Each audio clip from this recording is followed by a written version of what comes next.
Mayong gabi kayong tanan. God is good all the time. Ato karong i-welcome ang atong minor speaker karong gabi, no? Iya so pinamanaw yun kay gamitin ni sa biode, kunya nasabot-sabutan kay para sa iyo ta mo uli ba, no? Alas 10 ulit na ta kay para makatog na sa tuwa, no? Kay dapat ay trabaho ini kaugma. So para kumadaling ta atong isugdan sa iyo. Salamat kay ni Sanomo o ni Domo sa iyo. Unta mas mo sa iyo para next time. Okay? Atong i-welcome ang atong minor speaker for tonight ang walay langit usa siya ka converted minister, gikan pa siya sa Jehovah's Witness, karon usa na ka lingkod o dipensor sa pagtuong Katoliko. Atong i-welcome ang topic karon kabahin sa Biblia, walay lain si Brother Paul San Pablo Alima. Atong matagal sa masikang pata.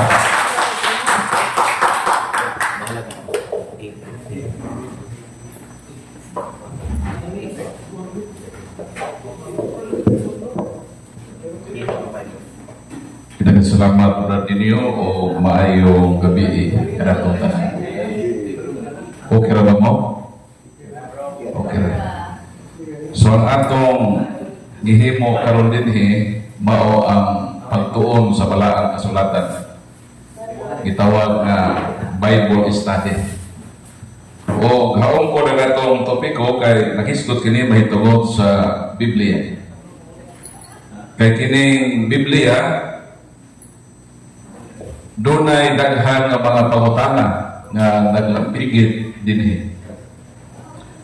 Unang-una, ngano man nga ang simbahan naghimo magbiblia? Unsa may purpose niini sa atong simbahan? Unsa man gyud ning Biblia sumala sa pagtuo sa atong simbahan? O nganong na misyos o na sinayog paggamit ang balaan nga kasulatan. Ang Biblia maora pa kini ang libro nga nagtug-an sa tibuok kamatuoran sumala sa gituohan sa mga dili Katoliko. So kini o kaguban pa nga mahisgutanan may atong hisgutan ining atong man-aw nga paghisgot sa balaan nga kasulatan.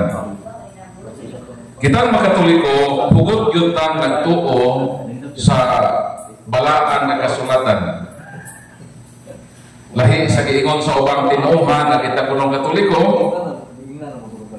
ato pa kunong ipakapinan o magtradisyon. Nga iko naman daw ang Biblia, sufficiente na. Nga ikaluwas kung ang tao mubasa ni ini. Sumo na ang akusisyon sa lain na tinuhan. Ang mga Katoliko, dili Katoliko, kitang tanan naghiusa sa pagdawat nga kining balaan nga kasulatan pulong ni sa Ginoo. Nga ni Proy Paniana sa matag misa madunggan nato ang mga pulong nga atong gitubag ang pulong sa Ginoo. So meaning ang katilingban nga Kristohanong Katoliko nagtuo gayud nga kining balaang kasulatan pulong kini sa Ginoo. O giklaro ka na dinhi sa Catechism of the Catholic Church, na mo'y katekisim niya. Pwede ninyong paglion sa pahina numero 135. The sacred scriptures contain the word of God, and because they are inspired, they are truly the word of God. So, klaro no? Nga simbahan nag-recognize nining sacred scriptures kining sagrado eskrituras kung gitawag nato nga Biblia nga kining pulong sa Ginoo. Apang kita bang mga Katoliko nagtuo nga kining Biblia mao lamang ang pulong sa Dios? Ha? Kay para sa uban nga tinuohan dinhi nagka-diferensya. Kay ang lain nga tinuohan nagtuo sila nga kinirag yung Biblia maura gyud ni ang pulong sa Ginoo. Whereas kitang mga Katoliko wala ka magtuo nga kining Biblia mao lamang ang pulong sa Dios. Ang Biblia gitawag kini sa sumala sa atong gibasa baguhay lang nga inspired word of God. Gitawag ni sa Latin nga verbum inspiratum. O sa Biblia? Ito kalimutan nga, ang Biblia is verbum inspiratum. Inspired Word of God. Pero di lang ini ang pulong sa Dios. Kaya ang tanang pulong sa Dios wala masulat sa sulatanan o sa papel. Asa man ipangbuta ang uban ng mga pulong sa Dios na wala masulat sa Biblia? Isaiah 51:6. Pwede mo pakli og Bible, pwede mo voluntaryo sa pagbasa. Isaiah 51:16. Isa gusto mo basa? Isaiah 51:16. Ibutang ko. Okay, proceed bro. Ibutang ko ang akong mga pulong diha sa inyong bakbak. Kung gitaguan ko kamo diha sa landon sa akong kamot. Ihikyan ko ang kalangitan. Kung ipahimutan ko ang sukaranan sa kanlutan. Okay. Kung milingon ako sa Jerusalem, ikaw ako ang akong katawan. Okay. So kana ang namulong ana mong Ginoo. Ningon ang Dios, ibutang ko ang akong mga pulong. Asa ibutang? Ibutang niya sa bakbak sa tao. Sa ato pa ang Diyos mismo wala mamulong nga akong ibutang ang akong mga pulong diha lang sa libro. Nga akong ibutang ang akong mga pulong diha lang sa sulatanan kay kaniadto o kung buy papel. Ang kaniadto ang paagi sa pagsulat diha isulat sa gitawag papyrus. Nakaabot mo ko sa Ehipto. Kaya ang Egyptian man mao naka-imbento ang papyrus. Kaniadto sa dihang na-imbento na sa mga Egyptian, ang ilang sulatanan kanang papyrus. Pero ang uban gisulat diha sa bato. Ang uban gisulat diha sa panit sa hayop. Ang uban gani diha sa panit sa kahoy. So ang pulong sa Ginoo balikod ko wala nasulat ang tanan. Bengon ng Ginoo, ibutang ko ang ako mga pulong sa inyong bakbak. Ang tawag ana is Word of God in oral form. Ang Biblia, Word of God in written form. So ang Word of God na ay oral, manang sa ato sa Katoliko, gitawag na nga tradisyon. So ang tradisyon is Word of God in oral form. Ang Bible na to? In written form. So mo nang gituwa sa simbang Katoliko. So di lang di ay kay ang Bible lang ang Word of God. Kung sa man ang atong gituuhan, nagtuo sa kita sa gitawag nga Word became flesh. Kini pulong nga nahimong tao. Kinsa man na siya? Si Kristo. John 1:1, in the beginning was the Word, and the Word was with God, and the Word was God.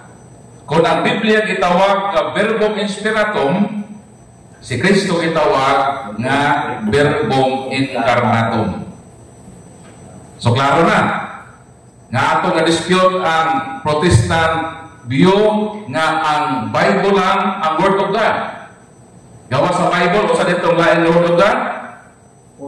Word of God in oral form. Versikulo Isaiah 51:6, ibutang ko ako mga pulong sa inyong bakbak. Laing na Word of God gitawag nga verbum incarnatum. Ang pulong na yun nga nahimong tao. O si Kristo misulti. Kay siya man ang kamatuoran. O anak kaniya ang kamatuoran. So, klaro na sa inyo, no? So, makadepensa na ta. Pag mo na lang tinuhan na ang Bible ang Word of God, tubag ko ito nga dili. Dili mo mutuan ang Word of God in oral form. Dili mo mutuan kang Kristo na ang pulong na nahimong tao. So, mudawa sila anak na maguba ang ilang pagtuo nga ang Bible lang ang Word of God. So, opposite ko sa laing pautana. Ang Biblia lang ba ang nagtug-an sa tibuok kamatuoran? Kay kung mautana sa tinuhan, ang ilang yun basihan sa ilang giingon na kamatuoran. Kadang malay tinuhan, no? Kung mautana tayo, langanong mo ingon mga naa mo sa kamatuoran. Ang tubag nila, kay nagbasa kami sa Bible. Amo magituuhan ang Bible. Amo mag-isuro ng balang kasulatan. So ang ilang claim nga sila anaa sa kamatuoran tungod sa Biblia. Karon ko ng simbahan Katoliko, wa maghimong Biblia. Wa sila kamatuoran. Dili ba? So kinahanglan ato ng kaluhon. Pag moingon sila nga nganong moingon man mo nga naa mo sa kamatuoran, kay usa to? Nagbasa sila Bible, gituohan nilang balang kasulatan, o ilang gisunod ang mga sugo sa Ginoo. O tungod ni ana, muklim na sila, nga sila nang insakto. Pero kung paralitan ko ang Katoliko, wala maghimong Biblia. So, wag mo gibit-bit ka kamatuoran. Di ba?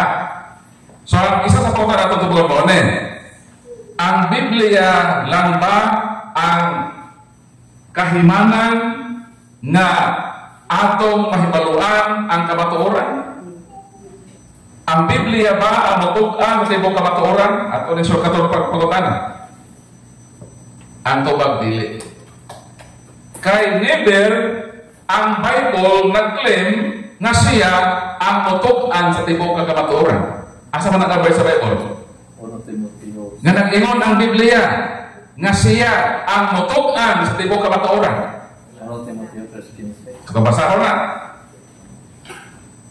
Ikaduhang Timoteo 3:16 na bro.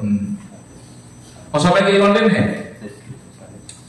mo di gamiton sa malaking tinuhan ang tibuok kasulatan gisulat uban sa lamdag ikan sa Dios o mapuslanon alang sa pagtudlo sa kamatuoran, sa pagbadlong, sa pagsaway o sa pagtudlo unsaon pag kinabuhi nga mataron. Unsa giingon sa balang kasulatan? Ang tibuok kasulatan gisulat uban sa lamdag gikan sa Dios alang sa pagtudlo sa kamatuoran. Mabitaw ni ata karon ang Bible study kay gidawat kanto ang kasulatan nga nagtudlo sa kamatuoran. So kita mga Katoliko, admitted ta nga ang Bible nagtudlo sa kamatuoran. Kung tungod niya na, gamito na ito ang Bible. Kung gusto ta na mahibaw sa kamatuoran. Pero, ang atong pangutana kaganina, nag-ingon ba ang Bible na siya ang mutudlo sa tibuok? So nag-ingon din magtudlo sa kamatuoran. Dawat anak. Kamatuoran dito ng Bible, pulong ko din sa Ginoo. Kano sa manang Ginoo na maka? Di ba wala siya na makaksukat? Kay Diyos siya sa kamatuoran?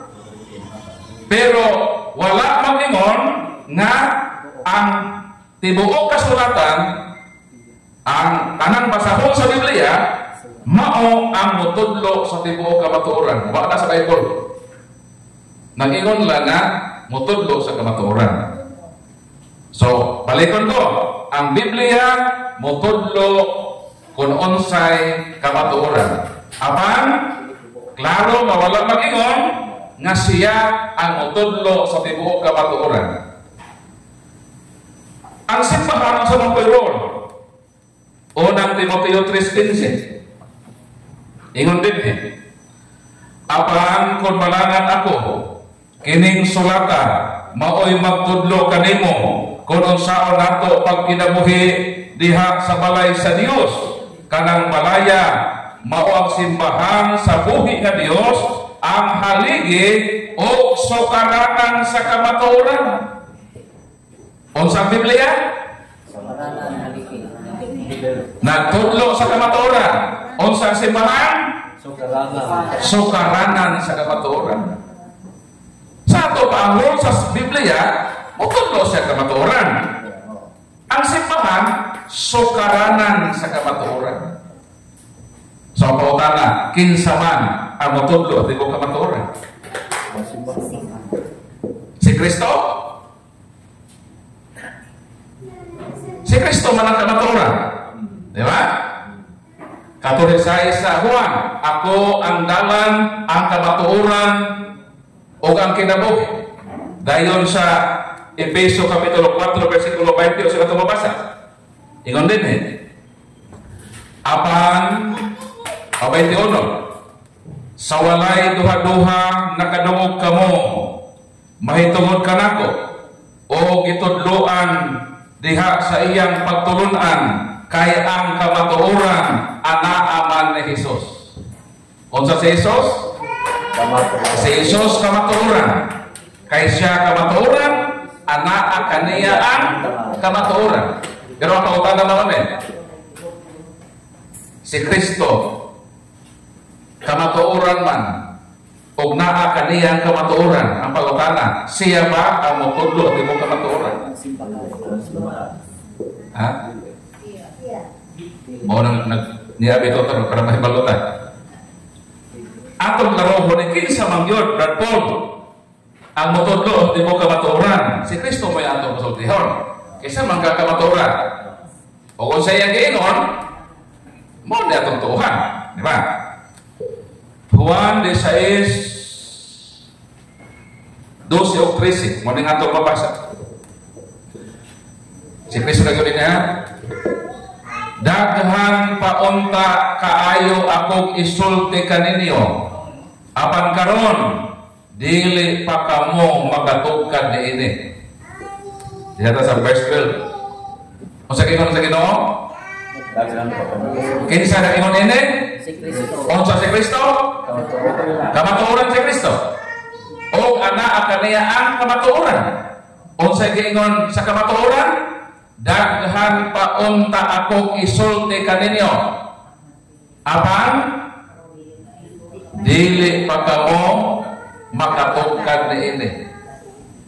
Sa ato pa, si Kristo kay kamatuoran, daghan na sa isulti nga kamatuoran sa iyang mga apostoles. Pero di niya itudlo ang tanan.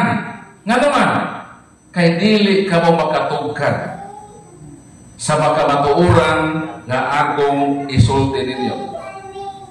So si Kristo ba, balikon ko, si Kristo ba ang musulti o mutudlo pati mo kamatuoran? Iba si Kristo di nako pa na masulti. Klaro ba yung si Kristo? Daghan paunta. So meaning, daghan paunta siya isulti nga kamatuoran. Pero kung ako ni isulti, hindi mo makatugkad ni ini. So, pautana, si Kristo ba ang mutudlo sa ibang kamatuoran? Ato yung padaya ng ni Kristo. Versikulo 13. Apan, inig-abot sa Espiritu sa kamatuoran, tutulan kamo niya sa tibuok kamatuoran. Ang pautana, kinsa mo sulti? Ang Espiritu Santo. Sa ato padili ang Biblia, ang musulti sa tibuok kamatuoran. Dili po si Kristo. Apangaton ni Kristo, muabot ang Holy Spirit. Unsay sa Holy Spirit? Siya ang mutudlo kaninyo sa tibuok kamatuoran. Ataw kana, kanos aman ang Holy Spirit ikunsal sa simbahan. Human nga nibiya si Kristo ang kamatuoran, di ba? Si Kristo man ang kamatuoran. Siya miyani sa kalibutan. Nagpili siya 12 apostoles. Masa man 12 apostoles? Mao nang unang simbahan. Unang Korinto 12:28. Ang unang simbahan ang apostoles. Sila ang pinakaunang structure ng simbahan. Sa ato pa, sa nagsibig sa kalibutan, gidala niya ang kamatuoran iyang ipaambit sa iyang mga apostol ang unang simbahan. Pagsaka sa Ginoo sa langit, pagsaka na sa kamatuoran ng mga si Kristo, may konsad ang Holy Spirit. Unsa iyang role sa Holy Spirit? Motodlo siya sa tibuok kamatuoran. Kano sa siya mo simbahan na iyang giubanan? Balik, pasahon na to. Juan 14, 16, dingo lang ato Ginoo. Mangayo ako sa amahan, o hatagan kamo niya laing magtatabang, aron makig-uban kaninyo hangtod sa kahangturan. Si Kristo ang kamatuoran miuban sa iyang unang simbahan. Pila ka tuig? Pila ka tuig si Kristo naguban-uban sa mga apostoles ang unang simbahan? 3 ka tuig o 9 ka bulan. Sa ato pa nianang 3 ka tuig o 9 ka bulan, si Kristo nagpadayag sa kamatuoran sa iyang mga apostoles. O ang produkto ana mo ng ebanghelyo. Kanang San Mateo nga Gospel, Gospel of St. Mark, Gospel of St. Luke, Gospel of St. John, mao na ang produkto sa mga kamatuoran nga gipabuhagay ni Kristo. Sumini ang kamatuoran iyang ipaambit apan dili ang tibuok. Sakto ba ko? Kaya nga naman, naamay Holy Spirit. Dahil ang Holy Spirit, dili na siya mapuyo o pinaragatuin sa simbahan. O sa giyon sa balang kasulatan, makig-uban siya kaninyo hangtod sa kahangturan. Hangtod niining Setyembre 5, 2025, gikan ni atong Pentecostes 33. Ang Holy Spirit ni uban sa simbahan nga Katoliko, kaya iyang purpose mao ang pagtudlo sa kamatuoran sa iyang simbahan. Palakpakan nato Ginoo. Mao nang kun kamatuoran nga isgutan, dili ta magduda sa panudlo sa atong simbahan nga Katoliko. Kanang protestante nga ni kamang-amo may kamatuoran. So sa paagi muklimo nga kamo ang naa sa kamatuoran. Kano sa aram nito'y hakaw sa kalibutan? Kung may Katoliko nga naghimo sa Bible, naa ba mo'y kamatuoran? Wala. Ang Katoliko, bisan pa walay Bible. Ino na to ha? Bisan pang simbahan wala maghimog Bible, way problema ang simbahan Katoliko. Nga naman, ang Holy Spirit na naaman ang source sa kamatuoran nga ang Holy Spirit. Ang Bible usaraman sa product sa Holy Spirit. Laruan? So nga mo di ay ang simbahan na himong sukaran sa kamatuoran? Una-una ko, nga nung kini nga libro kamatuoran tungod kay kini guided ni sa Holy Spirit, gitawag inspired Word of God. Nga ang simbahan sukaran sa kamatuoran? Kaya ang simbahan ang giubanan sa Holy Spirit nga mao ang mutudlo sa tibuok kamatuoran. So balikon ko, kinsay mutudlo sa tibuok kamatuoran? Ang Holy Spirit. Mga kautan mong galita, asa mo yung kamatuoran. Ang pinakatubag ang insakto sa Holy Spirit. Kaya ang Bible, produkto lang sa Holy Spirit. Ang pronouncement, mga dogma, mga teaching sa simbahan, gikan na sa Holy Spirit. O ang Holy Spirit, magpadayon siya sa panaw sa simbahan. kita mga matay na ta. Di na kita maabtan o sunod nga sentury. Ako, manara kasi sa mga 2060, wala ko sa kalibutan. Okay, tiko ang nagod ko, 54 na ko ron. O, 2060. Okay lang, payag na ako sa 51, 60 pilawan. 55 na ko. Kung di na ko anak gusto ka edad, gusto ko pahuway yung mga sidin ng kape. So, ang sa kalibutan. Pero ang Holy Spirit, magpabilin siya mag-uban sa simbahan. Hangtod sa iyang paglawi, hangtod matapos ang kalibutan. Kasabi ka ni Cristo. Mateo 28:20. Ubanan ko kamo sa kanunay, hangtod nga matapos ang kalibutan. So, mo nang kitang Katoliko, di nyo ta pwede magduda sa atong simbahan. Bisan pa ang mga ubang na mapronounce kita wala sa Bible, kaya di man talaga Bible alone, nagagad man ta sa Holy Spirit. Kaya sumala pa sa ipadayag 3:22, although 7 times pa nagilitok sa Revelation, kanang word nga, paminawa ang giingon sa Espiritu Santo sa iyang simbahan. So, always yung maminaw ang simbahan, ha? Di ta sama sa kagtiruan nga, asa man sa Bible? Ha? Pagwa sa Bible, hindi mo tuo. Kita, bisan tuo pa na sa Bible, basta ang simbahan mo imingon,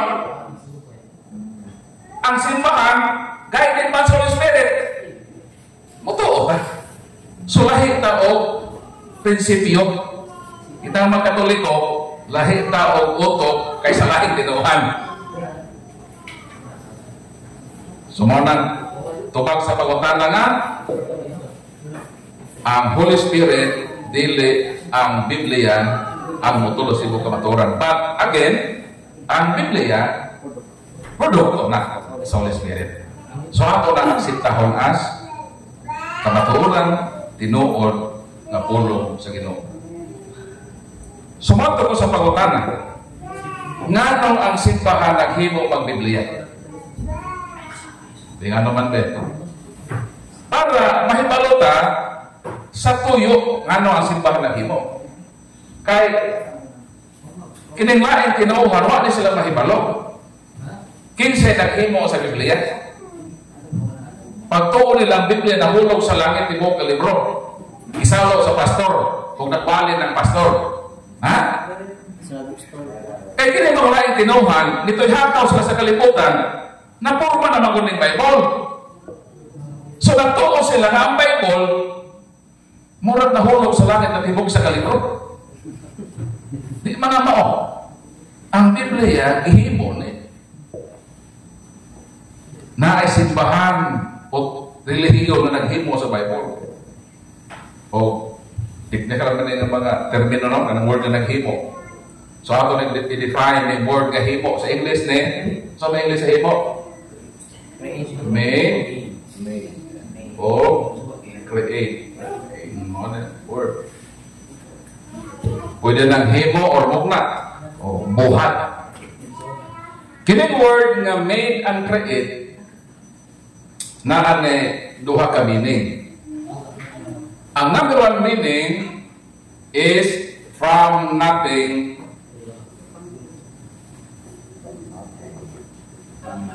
to something.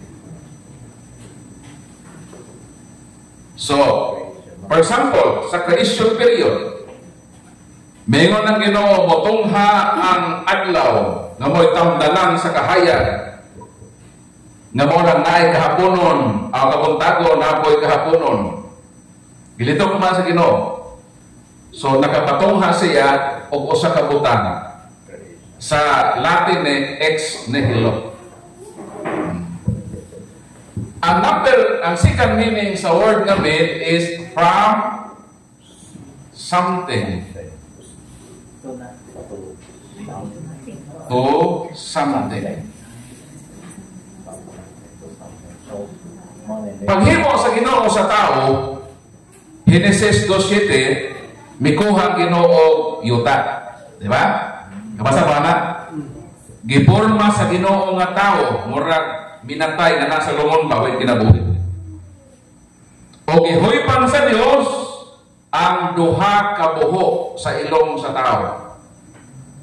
O ang something nagaproduce o another something. Pinaagi sa Espiritu Santo. yuta na yang giomol, gihoypan sa duha ka buho sa ilong, munang tanaw yung matapat, taraway lang mailong. Tanawa sa? Kumana? Gusto kayo porma? O nalisngat ng ilong nga na, nasubrahan ng bayok. Muna kinig ako, gamay, nasubrahan ko na gamay. Okay lang na. Importante sa ilong na may bangag. Para tabagin hawa. So, balikon ko ang meaning sa made and create na siya ay duha ka kahulugan. Sa tiyo na, pawayan ka himor buhat from nothing to something. From something to something. Pag mo'inunta nga ang Katoliko ang naghimo sa Bible, asa man sa duha ka meaning ang atong gigamit. Very good. From something to something. Kaya makahimo anin from nothing to something, ang Diyos ra. Di man ta Diyos. So, ang ikaduhang meaning atong gamiton, himo gihapon na. Pero may gamit tag something to something. Pananglitan. Samok na siya.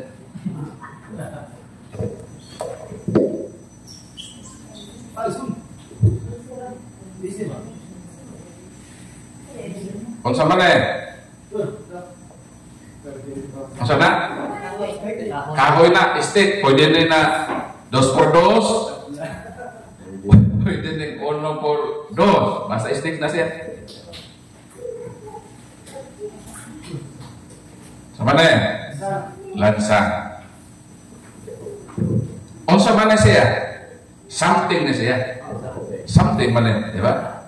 Ang lansan something. Ang ginapa something. Dayon na ay tao ang ngalan si Pedro. Pedro na. Ang gihimo ni Pedro, nipalit siya kahoy dito sa lumber supply. Kung sa gihimo ni Pedro, nipalit o kahoy sa lumber supply. Ang pautana, si Pedro bang nagabas? Posible dili. Ipalit naman siya dito. Basta ang gihimo ni Pedro, nipalit lang sa kahoy. Something. Pag humanyag palit og stick, miyato po siya sa hardware. Nagpalit po siya og lansang. Dili si Pedro ang naghimog lansang ha. Pero na to na?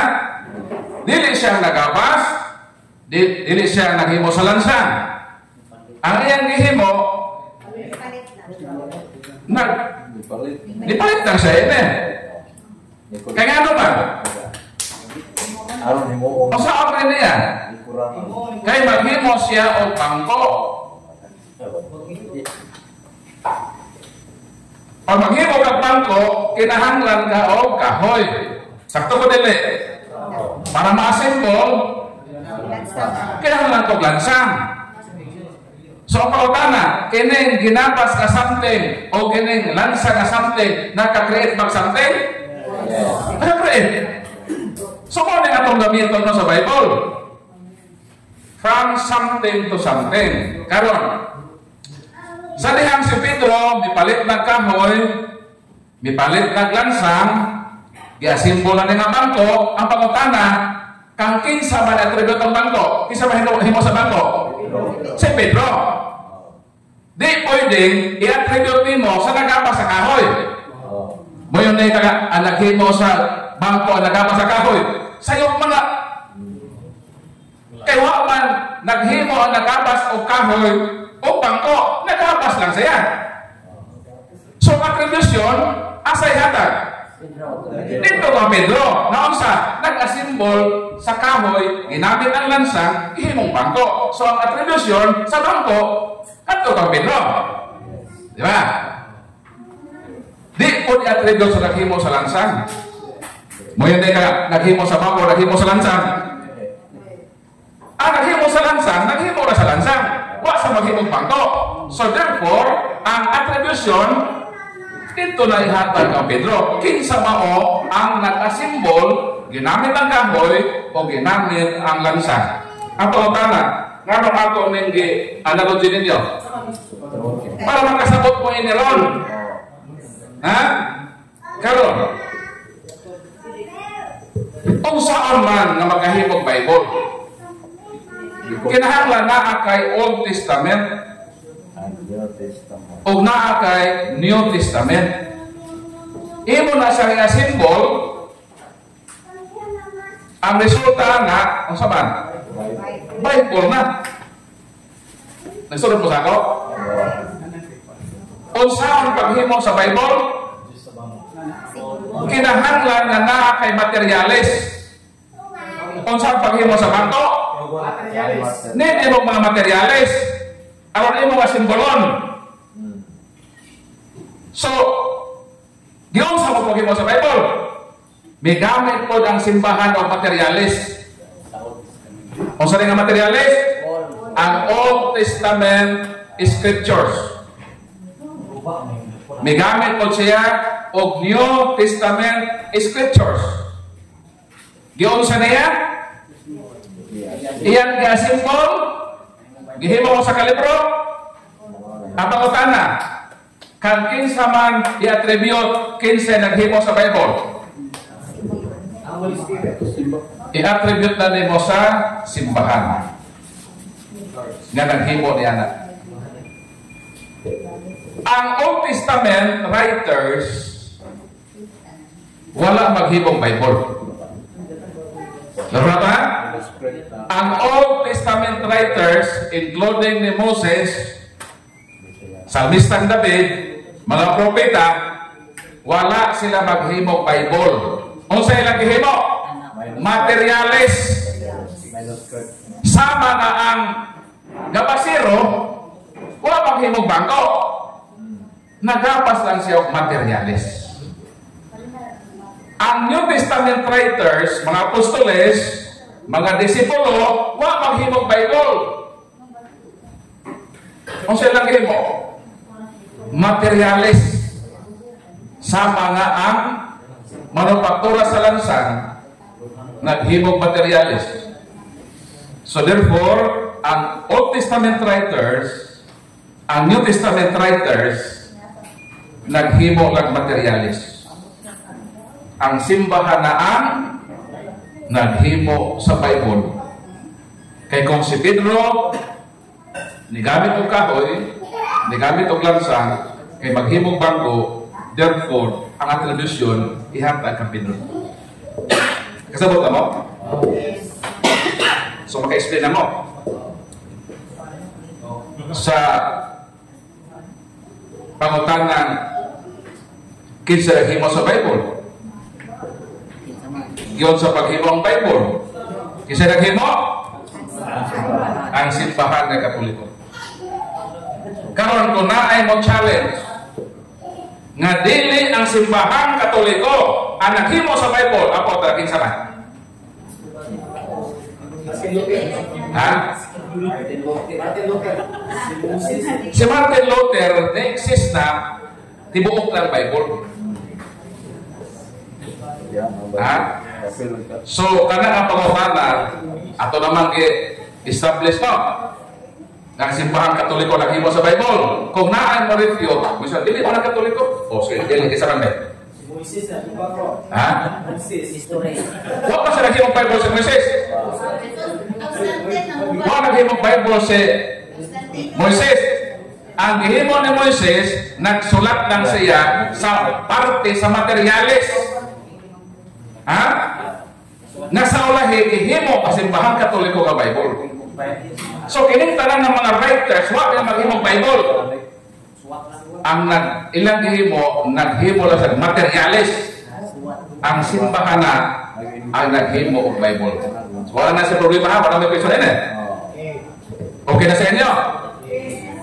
So, puproceed ko sa pangutana, nganong naghimo mag Bible? Nganong naghimo og Bible?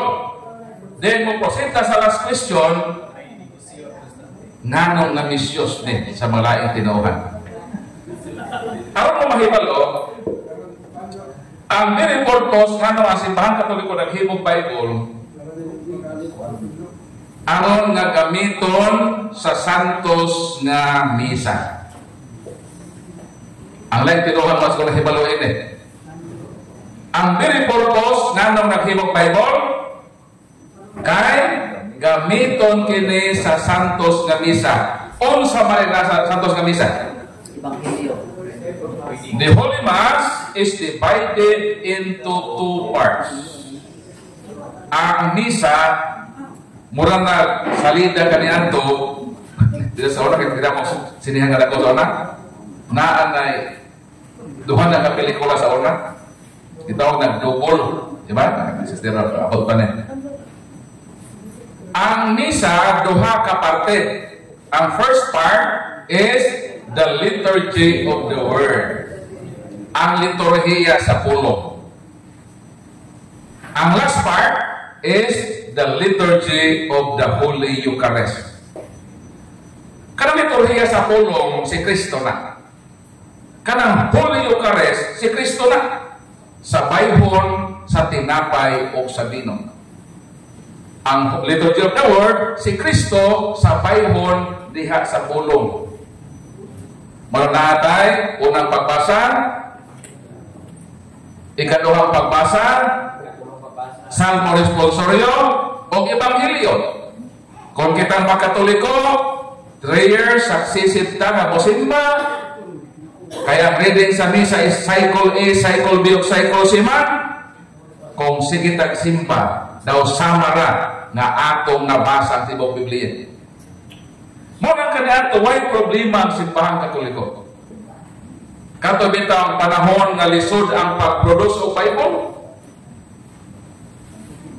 Mo tanang mo giun sa man kaniadto ang pag-produce sa Bible. Tagantang mo idea. Si Constantine nangayog 50 ka kopya sa balaang kasulatan. Asa man siya nangayog? Kasimbahan nga Katoliko. Kau dito ba siya nangayog? Sakto. Wa may ka Constantine Bible. Nangayog sa simbahan Katoliko 50 kopya. Kaya ano man? Ang simbahan mga Katoliko naghimo. So therefore siya ang nahimo. Ano sa? Siya ang nanagyan. Mo nang si Constantine nangayo. Kaya di man ka makahatag way mo, di ba? Makahatag ka, huna ka. O sabihin mo sa simbang Katoliko. Pag-iwan ko sa tagay ko 50 kopya sa Biblia. Ang gihimo ang simbahan Katoliko, nangita siya og 50 ka mga tao nga batid sa pagsulat. Gitawag na kaniadto ang mga iskriba. Scribes. Tingkopya ba? Scribes. Kanang mga scribes, nindot na silang aki. So naa na ang 50 ka mga tao. No. Nga mga batid nga magsulat. Ang simbahan niingon, kami ang mag-provide o mga scribes. Apan ikaw, Haring Constantino, ang mag-provide o materialis. Meaning siya mag-provide sa sulatanan, siya po'y mag-provide sa tinta nga mo'y gamiton sa pagsulat. Ang Bible kaniadto is handwritten, sinulat sa kamot. Gitawag na nga manuscript. Derived from the word manos, means hand. Ikaw sabi, kung man ka lang, manicurista man ka lang. Ang akong inahan, mahilig magpamanicure. Nertong gamay pa ko, ang akong mama na may amiga manicurista. So nag-istorya sa Satan nagmanicure, ningon ang akong inahan nga, Marit, unsa may meaning aning kuan Marit, pedicure? Pedicure ba? Di ba na? Manicure, pedicure. Ningon ang manicurista, Marit, kanang pedicure, magpahinlo kag kuko ang bayad during PD. Kinsit o 30 ba? Kinsulto ba? Kinsit na sa 30 mo na PD, di ba? PD. So, sa daw itong pedicure? Magpahilog kag kuko ang bayad during PD. Meaning, kinsinas o 30 kasi ting sweldo. Iyo po na akong nanay, unsa man na ang kuwan mare? Manicure. Mare, ang manicure, magpahilog kasi imong kuko, kas, mare, kas. Manicure, money. So, datong gamay pa ko, nagtuo ko, nga mo na meaning sa pedicure o sa manicure. Pero badihang nag-study na ko about sa why din na ako pagsabot, nahibawan ako ang pedicure because kanang word mangord nga PD or pedis, tiil mangord na. Mabito na mo tabok tagdala na pedestrian lane. Meaning, agianan na sa mga tiil. Once na ang tiil mo tuno ba na, ang tanan sa kanang muhunong. Kay tagaag higayon ang tiil nga mulakaw o mutabok niya. So ang word nga pedicure, o di pasabot, hinlo sa tiil. Pag maingon ang tao nga, pedicure ko, so akin mo hinlo, tiil lang. Gawas kung maingon siya nga, manicure ko. Kay kamo trapor na. So ang eligible nga manicurista, pag maingon nga, manicure ko, sister, kung ano mo mong kaiyan kamo? Okay, manicure man. Pedicure ko, abi mong tiilbe. Magkasinabot mo. Pero di mo magkasinabot, manicure ko, pwede imong karoon yan tiil, o makahibalaw nga sa nanining ana. Pero kung nakahibalaw na ka sa meaning, magkasabot na mo. So, magbalik ko sa manuscript, meaning, sinulat o kamot ang Bible kaniadto. So, yun sa mga pagpudos sa simbahan. Na ang 50 ka mga taong batid sa 5 minutes lang ko, no? Batid sa pagsulat o isugan ang proyekto. Nasa yung leader. Naingon ang leader. Ano sila yung papel ang tinda? 50 mo kabukan? Maghimot ang Bible. Okay. Mag-start na ta sa paghimo Bible aron hatagan nato ang emperor sa iyang 50 ka order sa Bible. Ready na mo? Okay. I-start na Genesis, di ba? Genesis na una. Sa sinugdan, gibuhat sa Dios ang langit o ang yuta.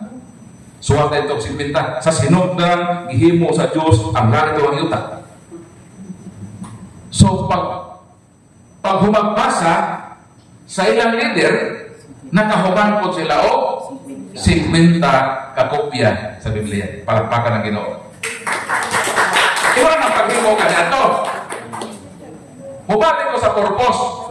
Kahit kung sa to, gamiton sa Santos nga Misa. Apan ang kahitabo karon na sinayo. Kay gamit man sa Protestante, kay magtukod sila og relihiyon. Meaning na misyos ang Biblia sa iyang purpose. Instead na hiusahon ta sa Ginoo sa Santos nga Misa, makaduot ta sa pulong sa Ginoo, ang mga pastor nga nabalik sa bookstore, nag-iyahay na magbasa. Ug nagtukod sila relihiyon, sumala sa ilang magustuhan. Natuman ba ang tuyo sa pagmugnang Biblia? Wala. Kay niabot na ta karon og more or less 50,000 churches. Mingon si Kristo, Father, may they be one. There is only one flock with one shepherd. Wa na matuman ang tuyo sa Ginoo. Kay nasinayo pag sabot nila ang balaka sulatan. So mao ni ang atong role sa pagkatoliko. Atong isangyaw unsa ang intensyon sa simbahan nganong naghimong Biblia. Ug atong ipadayag nila kanang ilang gihimo dili na mao ang tuyo sa simbahan sa iyang gihimo ang balaka sulatan. So daghang salamat. Mayong gabi o hinaot ang atong gamay nako kana share ninyo. at least na mo nahibawan, kung gusto mo review na ako YouTube channel, Catholic Crusader, Paul San Pablo Lima. I have more than 113,000 subscribers. Ang mga pagkakasubscribe, pwede mo mag-subscribe, at least maka-learn mo. Pwede mong review sa ato mga videos sa YouTube. So, salamat o mato ka sa ato nga moderator, Brad Nini.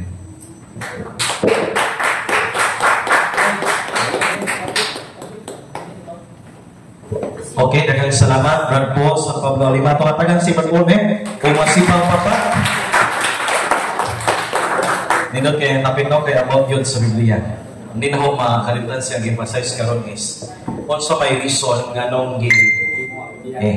ako ron. O niya ka ng also ay reason nga nung gihimo sa Katoliko ang Biblia para sa santos nga misa. The most important kanang and the highest form of worship rather sa ato ang Katolikong simbahan.